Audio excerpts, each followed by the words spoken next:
பகவானின் பெருமையை சாஸ்திரங்களில் பாடிய பெரியாழ்வாரை பற்றியும் ஆண்டாள் கதையும் பார்க்க போறோம். பெரியாழ்வாருக்கு பட்டர் பிரான், விஷ்ணு சித்தர், வில்லிபுத்திரான் இப்படி பல சிறப்பு பெயர்கள் உண்டு. அவர் பிரபந்தங்களை ஏற்றி பிரமாதமா பாடுறத பார்த்து மகாலட்சுமியே நேர்ல வந்து பார்க்கணும்னு ஆசைப்பட்டாங்க. ஆசைய ஒரு நாள் திருமால் கிட்ட மகாலட்சுமி தெரியப்படுத்தினாங்க. திருமால் லட்சுமி தேவியிடம், இனிமையா பாடும் பக்தருக்கு நானும் அடிமைதான், உன் விருப்பத்தை இப்போதே நிறைவேற்றுகிறேன் என்று சொல்லி நீ போய் பெரியாழ்வாருக்கு குழந்தையாக சென்று வளருவார். சில காலம் அவருக்கு சொல்லி வன்மையை உடனிருந்து பார், பின் உரிய காலத்தில் என்னை வந்து அடைவாயாக அப்படின்னு சொன்னாரு. அப்படியே மகாலட்சுமியும் பூமியில் பெரியாழ்வார் பூ பறிக்கும் நந்தவனத்தில் குழந்தையாக கிடந்தாங்க. யாரும் இல்லாமல் அனாதையாக கிடந்த அந்த குழந்தையை பெரியாழ்வார் எடுத்து கோதை என பெயரிட்டு வளர்க்கிறார். தற்புற நாடகத்த நாமே இப்போ நாடகமா பார்க்கலாமா?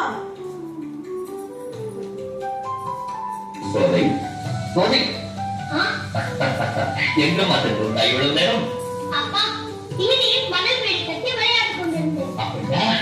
ஒரு பாயகன் பாடிக்கொண்டே வந்து மணல் வீட்டை கலந்து விட்டார். அவரை பார்த்து உங்களுக்கு தந்தை இல்லையா என்று கேட்டேன். கேள்விக்கு பதில் சொல்லாமல் நாராயணா நாராயணா என்று சொல்லிக் கொண்டிருந்தார்.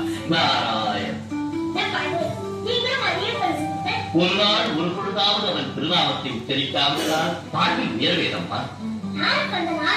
உன்னையும் என்னையும் படைத்தான் முதலும் முடிவும் இல்லாதவன் அந்த கமல கண்ணன்.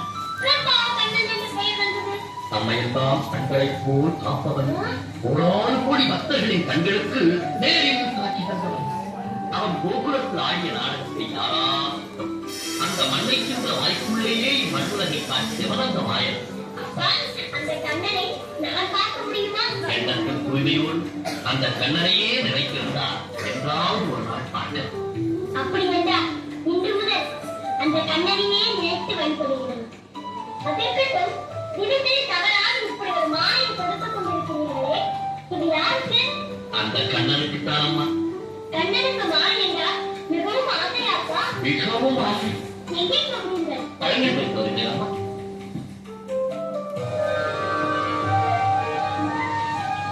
கண்ணா புறப்படு, வா. வரமாட்டாயா? பேசு கண்ணா. ஏன் மௌனம்? ஓ அப்பா சொன்னது போல் உனக்கு மாலை தூக்கினால் தான் நீ பேசுவாயோ? இதோ மாலை மாலை என் கழுத்திலே போடப்படுது. அதை எடுத்து நீ வருவாய். இருவரும் சேர்ந்து சிறிது நேரம் விளையாடிய பிறகு மாலையை உனக்கே தூக்கி விடுகிறேன். சரிதானா? நீ கூடிக்கொள்ளவா நான் மாலை கொடுத்தேன். அனந்தரமோ ஆண்டவருக்கு நான் செய்து வந்த கொண்டினை அழைத்து அழைத்து விட்டாய். பாடுபட்டு உன்னை வளர்த்ததற்கு பாராகிறது. கரெக்டு மாலை போவதே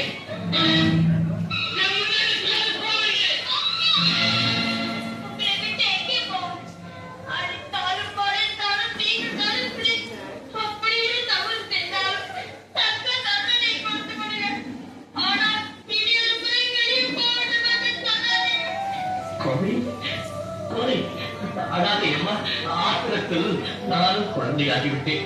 என் தவறையெல்லாம் மன்னித்து விடுத்தாமல் ஆண்டவருக்கு கொடுத்து வைத்த மாலையை நாம் அறிந்து விடலாமா? அது பெரும் பாவம் அல்லவா? போகட்டும். இதுவே முதலும் கடைசியாக நினைத்து இனி ஒரு இந்த தவறை செய்தார். இல்லை அம்மா, நீ ஏதோ ஒரு விளையாட்டாக செய்து விட்டாய். என் மனம் எவ்வளவு பாடுபடுகிறது தெரியுமா? போகட்டும், நீ இங்கே இரு. நான் தோட்டத்துக்கு சென்று வேறு மாலை கொடுத்து ஆயத்தை போய் ஆண்டவருக்கு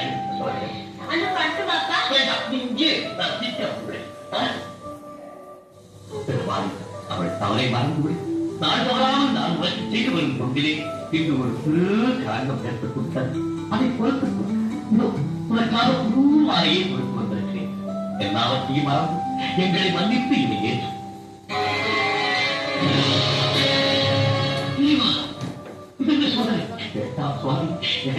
அறியா திரும்பி ஏதோ தெரியாமல் அவள் செய்து விட்டாள். ஆத்திரப்படாமல் எங்களை அருள். அப்பா, தேவன் என்பது ஆத்திரப்பட வேண்டாம். ஆண்டவர் குழந்தைகளுக்கு தான் அளவு கடந்த அன்பை காட்டுவான் என்று தாங்கள் தானே அடிக்கடி சொல்வீர்கள். அப்படி இருக்கும்போது நான் போட்டுக் கொண்ட மாயை பெருமான் ஏற்றுக் கொள்ளாமலா போவார்? அப்பா, பன்னெண்டு கொண்ட ஆசையினால் தானே நான் சிறிது நேரம் அதை கழுத்திலே போட்டுக் கொண்டிருந்தேன்.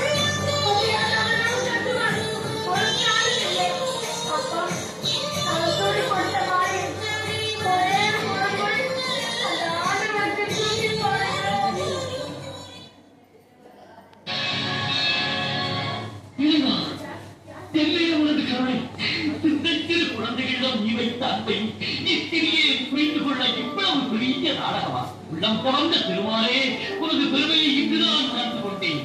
குழந்தை, நீ என் குழந்தை அல்லம்மா, என் குழந்தை அல்ல. அந்த தெய்வத்தின் குழந்தை. அவன் அருளை பூரணமாக பெற்றிருக்கும் உன்னை புரிந்து கொள்ளாமல் அடியே என் தாயை பொறுத்துக் கொள். அப்பா, தாயே, நீ போட்டுக் கொண்ட மாலையை பெருமான் ஏற்றுக் கொண்டார் என்றால் இன்று முதல் நீதானம்மா கூடி கொடுத்த புதற்கு வருங்காலத்திலே உனது வாக்கில் இருந்து வரும் பொன்னல்லா நாச்சியாரின் திருமொழி என்று நாடெல்லாம் புகழும். அம்மா, ஆண்டவன் உலகத்தை ஆழ்ந்தார், அவனை நீ ஆண்டு விட்டார். ஆண்டவனையே ஆட்கொண்ட பெருமை உனக்கு கிடைத்து விட்டதா? இன்று முதல் ஆண்டா என்ற திருப்பெயர் உனக்கு கிடைக்கும். அப்பா, அந்த கண்ணனுக்கு கண்ணன் தானே? ஆமாம்மா, அந்த கண்ணனின் சபல நாடகத்தை யார் அறிவார்? அம்மா, இனி அந்த கண்ணனையே நினைத்துப் பார். உன்னோடு சேர்ந்து நானும் மனம் பெறுவதைப் போல் உன்னோடு சேர்ந்து நானும் பெறுவதை நினைக்கிறேன். ஹரி ஹரி கோகுல ரமணா பூரண திருவடி கண்ணா. ஹரி ஹரி ஹரி கோகுல ரமணா பூரண திருவடி கண்ணா.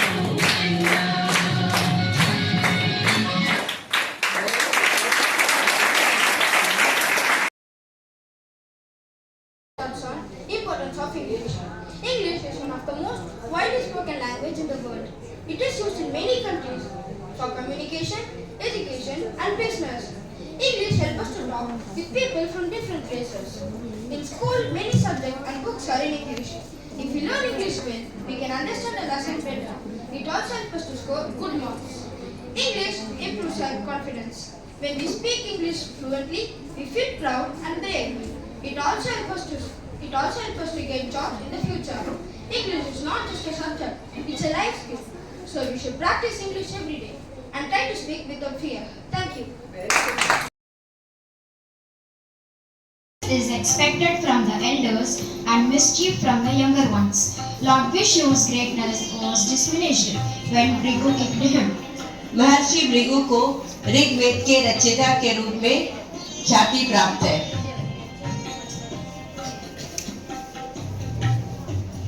एक बार सरस्वती नदी के तट पर ऋषि मुनि एकत्रित होकर इस विषय पर चर्चा कर रहे थे कि ब्रह्मा जी, विष्णु जी और महेश जी में श्रेष्ठ कौन है।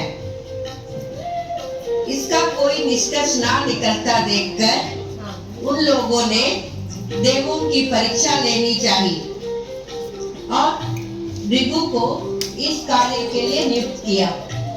ऋषिवर, आप जाकर त्रिमूर्तियों की परीक्षा लेकर आइए। महर्षि भृगु सर्वप्रथम ब्रह्मा जी के पास गए, प्रणाम किया। देवी सरस्वती, शांत हो जाइए।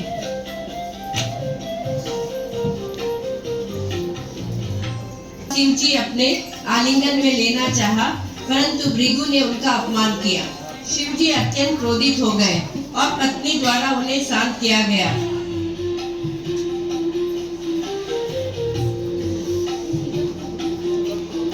इसके बाद भृगु वैकुंठ गए। उस समय भगवान विष्णु लेटे थे और देवी लक्ष्मी से बातें कर रहे थे, लेकिन भृगु ऋषि ने जाते ही उनके वक्ष स्थल पर जोर से लात मारी।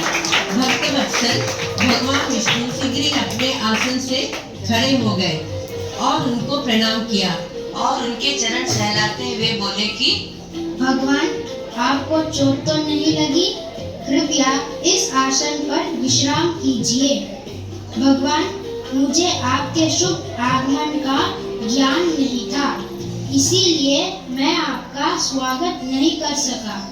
आपके चरणों के स्पर्श को पवित्र करने वाला है। आपके चरणों के स्पर्श से मैं धन्य हो गया। भगवान विष्णु का यह प्रेम व्यवहार देखकर महर्षि भृगु की आंखों में आंसू बहने लगे और वे ऋषि मुनियों के पास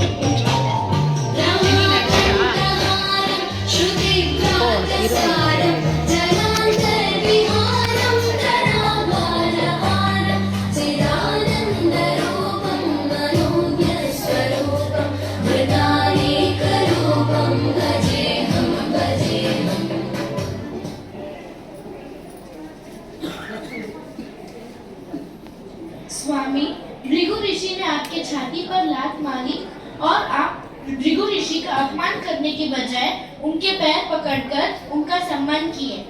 मैं वैकुंठ का परित्याग कर भूलोक जा रही हूँ।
Was a famous English poet.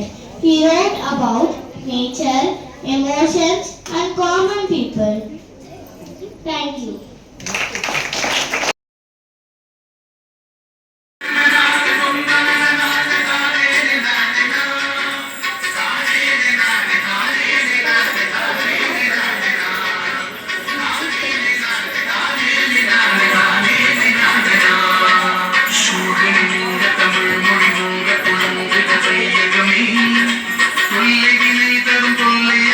சுடர்ந்த Tamil Nadu சூழலிங்க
Hindi there's a proverb which says ek se badhkar ek.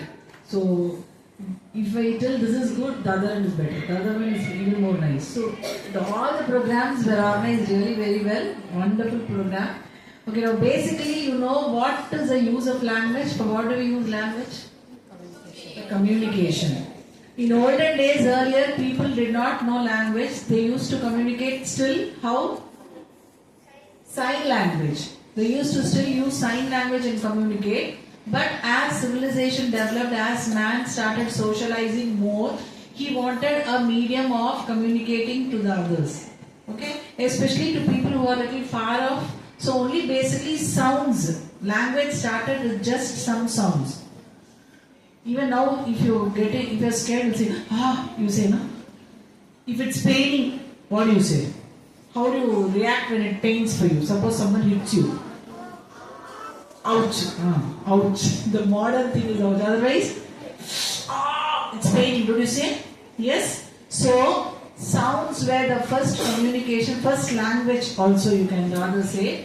And after the civilization developed, man started having short say words or sentences. So it is all man-made, and it is believed that these languages normally it differs according to the region. Wherever people were, it depends upon whatever place they were staying, the languages differ. So basically language is only communication, and that is how we try to tell you here at school that your language base should be strong.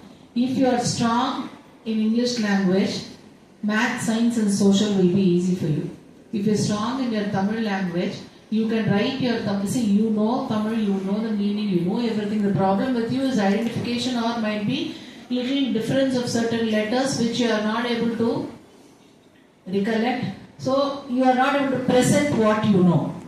Same way in Hindi, let it be any language. What you know, if you have to present it in a proper manner, your grammar should have a proper base.